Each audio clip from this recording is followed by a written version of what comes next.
It all started on a scorching July afternoon when my sprinklers sputtered, coughed, and died mid-cycle. I thought it was just a pipe issue until I saw the bright red notice taped to my gate.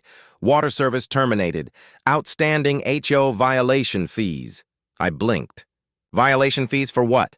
According to the letter, I was being fined for unauthorized modifications to my barn and unsanctioned decorative fencing. In other words, for painting my barn blue and fixing my own fence. The HOA demanded thousands in back payments, and until I paid, they'd restrict community resources. I actually laughed. Not because it was funny, but because of the irony. You see, long before the HOA even existed, I drilled the well that supplied water to every home in this subdivision. When the community expanded, I agreed, out of neighborly kindness, to let them connect to my well's line. In exchange, they'd cover maintenance costs. The well itself, however, remained my private property. So when they decided to shut off my water, I decided to remind them who was really in control.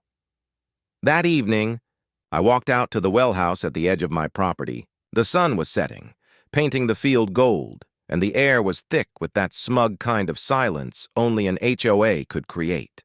I flipped the main valve, then another. Within seconds, the pressure gauge dropped to 0. By midnight, the entire neighborhood had gone dry. The next morning, chaos erupted. My phone buzzed nonstop. Neighbors pounded on doors demanding answers. The HOA president, Karen, stormed up my driveway, sweat dripping down her forehead. "You shut off everyone's water!" She screamed. "No," I said calmly. "You did. You claimed authority over something that's mine. I just turned it off for maintenance, since apparently I'm not getting paid for upkeep anymore." Her jaw fell open. That's blackmail!" "No," I replied, handing her a copy of the land deed. "That's ownership." By noon, there was an emergency HOA meeting. Their lawyer looked pale as he flipped through the documents I'd provided, proof that the HOA had 0 rights to my well. Within hours, the violation fees were canceled. The board issued a public apology, and Karen suddenly became very quiet. I turned the valve back on that evening, letting the sweet sound of running water flow once more through the pipes.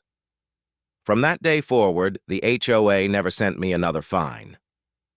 They learned something important that summer. You don't mess with the man who controls the water.